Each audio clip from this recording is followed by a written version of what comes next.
Good morning guys! I am back! Nakapagpahinga ako ng 2 araw from vlogging kasi I needed to insert yung I wipe na video. Hindi ko na ito nakakalimutan.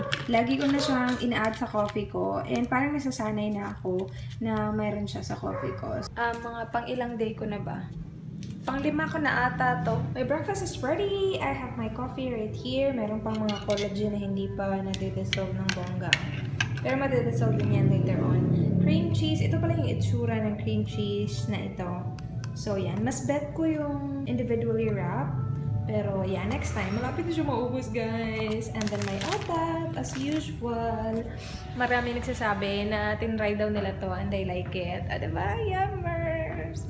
So, yeah, kain muna ako. One more chance na pala, guys. Paborito ko yung movie na yan eh. So, manonood lang ako.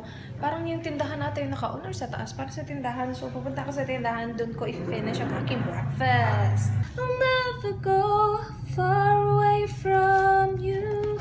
Ang ganda ng One More Chance. Hay nako, kahit na ilang beses ko panoorin, hindi pa rin ako nagsasawa. And same effect pa rin sa akin. Like the first time nakita ko yung movie. Anyway, gusto ko lang i-share na itong Bello na pala ito guys. Itong collagen drink. Ang mahal pala nito. Yung isang sachet, yung ito ha. Yung maliit na ito. 114 yung isa. I was like, really? Someone asked me on Facebook kung magkano siya and I didn't know kasi pinadala lang sa akin to. Sinearch ko sa Google and nalaman ko na bonggang-bonggang 114 yung isa. Mahal naman niya. Ano nga ulit gagawin ko? Ouch! Ouch! Aray naman, over naman, oy. Every time talaga nandito ako, it's either yung paa ko, yung naaano ng chair, or ay nako. Anyway, clumsiness. My sister got me a solution. Ito yung Lenscare Multi-Purpose Solution. Gusto ko siyang i-transfer dito sa solution ko na to. Mas gusto ko kasi to kasi makikita ko kung ilan na lang yung natira. May nagtatanong kung saan ko to nabili. Sa abroad ko pa to nabili, guys. Ito yung current one na gagamitin ko ngayon. Lunchtime, I have rice, lumpia. Ang liit ng lumpia, no? Tapos isa lang talaga. Tapos chop suey. Kain tayo!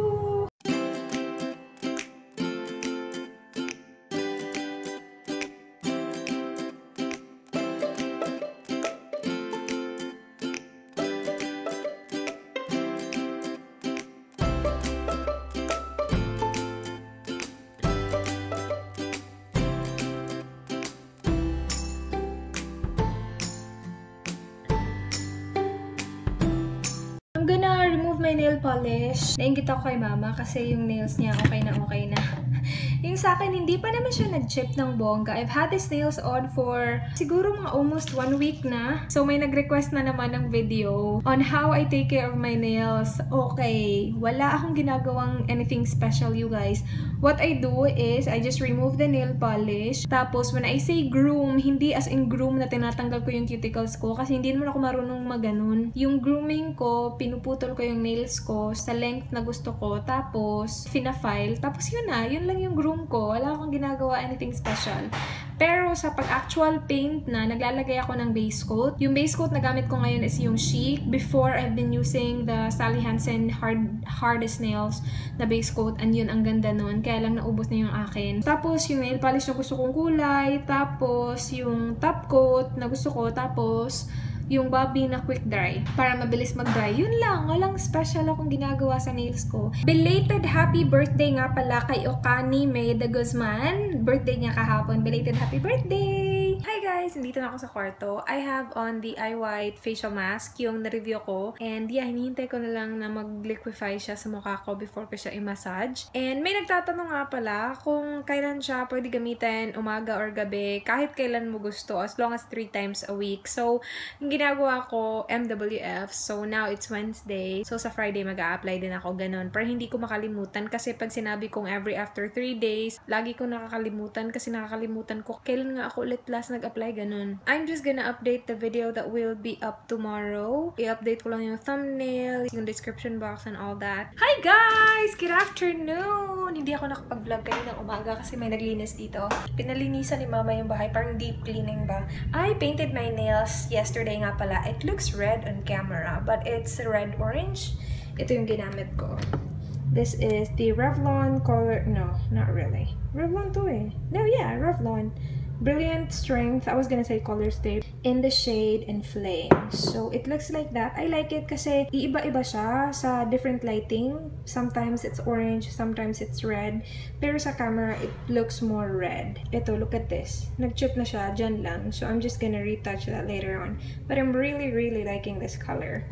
Happy birthday nga pala kay Katrina Oftana. Birthday niya ngayon. Happy birthday! Hindi, I retouch ko lang muna yung nails ko sandali. Done! Nilagyan ko na rin ng Bobbi na quick dry para mabilis siya mag-dry. I will do shoutouts later on, pero i-divide ko na yung shoutout ko para every vlog may shoutout. Kasi kapag ginawa ko siya in one video, sobrang hahaba yung video ko, and diba target ko is 10 minutes or less yung vlog ko. Ililista ko lahat ng shoutouts for the week and then i-divide ko siya sa lahat ng vlogs ko in that week. If that made sense. Pero yeah, I know you get my point. Guys, I'm doing a Q&A video nga pala very soon. So sa December ko na siya i-film. Please leave your questions below with hashtag AskRaze. Ilalagay ko yung hashtag dito para lang malaman ko na yung question na yon is for the Q&A, not just a regular question comment sa video ko, diba? I will do my best to answer all the questions kung feel ko yung question. Pero hindi naman natin ma-deny na meron talaga mga questions na hindi natin gustong sagutin. But yeah, as long as kasagot-sagot naman yung mga questions, sasagutin ko yan lahat ng bonggang-bongga, okay? Nakahiga talaga ako, no? Gusto kong matulog. I'm just waiting for this nail to dry. I'm giving my lappy a rest kasi later tonight ko na i-upload tong vlog na to, and na-off ko yan kaninang madaling araw, mga 4 kasi I was uploading a video last night tapos kanina madaling araw siya natapos. So yeah, papahingahin ko muna siya ng bonggang-bongga, hindi muna ako mag-film kasi diba kapag nag-film ako gagamitin ko yung lapi ko. Siguro matutulog ako, I'm not sure. We'll see kung anong kahihinat na nitong paghiga-higa ko dito. Dinner time, I have rice, weird looking fish, and my water. Kain tayo guys. Gutom na ako. Hindi ko napansin yung oras kasi I was watching America's Next Top Models. So yeah. Kain na ako. Kain tayo. Hala, inig na ako. Unsa, Kel? Wala. Unsa?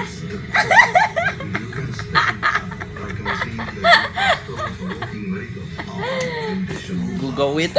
Ang laki naman ng pimple na to. 1 nipple, 2 nipple, 3rd nipple, 4th nipple. Oh, diba? 5th nipple. Look, it's a pimple. Oh my gosh, your nails are gross. Putulin mo yung nails mo, oy. Mas mahaba pa yung nails mo kaysa sa akin, no?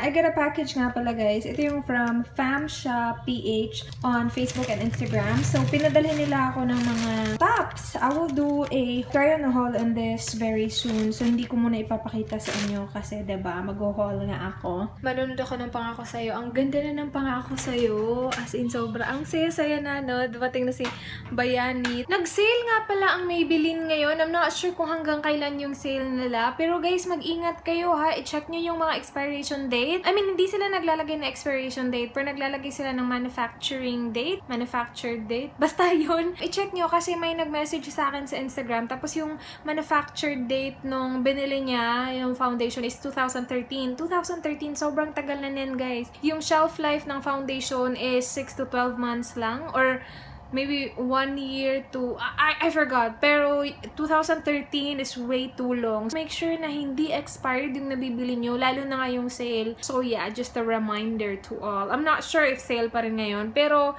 well, hindi lang sa lahat ng sale items. Pero, you know, kapag bumili kayo ng makeup, make sure na check nyo yung manufacturing date. Buti na lang yung binili niya, pinalitan. Kasi nga 2013 pa. So, pagbalik niya sa Maybelline, pinalitan naman. So, that's a good thing. Pero, para hindi na kayo bumalik-balik, diba? Shout out na tayo guys. I will divide my list into 3. So, para lahat ng vlogs ko may shoutout na. So, kung hindi pa na shoutout kayo, huwag kayong mag-alala, nakalista na kayo. Pero sa susunod na vlog lang. I'm planning to do that para every vlog may shoutout. Diba?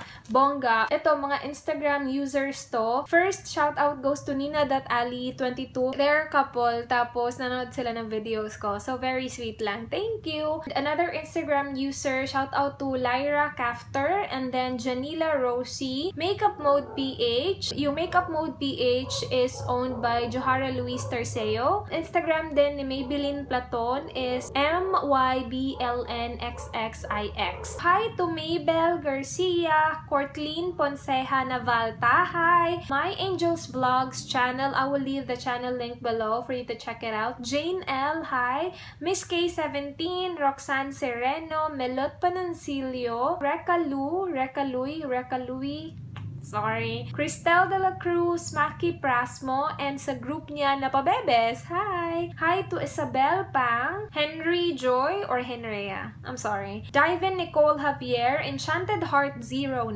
Hi! Francine A. Maymay Pelaez. Meron siyang channel. Tapos may giveaway din siya sa channel niya. So if you want to check it out, I will leave her link below. Catherine Dahilig. Hi! Melay Boral. She's a new subscriber. Salamat! Yims Vlog. Kung gusto niyo manood ng Pinoy na vlogger na nasa Saudi Arabia, si Yims nandun and he vlogs daily. So, I will leave his link below. Raymark Arce, hi! Kyla Renee, hi! Meron din siyang channel. I will leave the link below. And last one for this vlog is Shaina Tembang. Sa mga natira, sa next vlog ko na, okay? Okay, so that's it for this vlog, you guys. Again, thank you so much for watching. Do not forget, be good. See you tomorrow. Bye!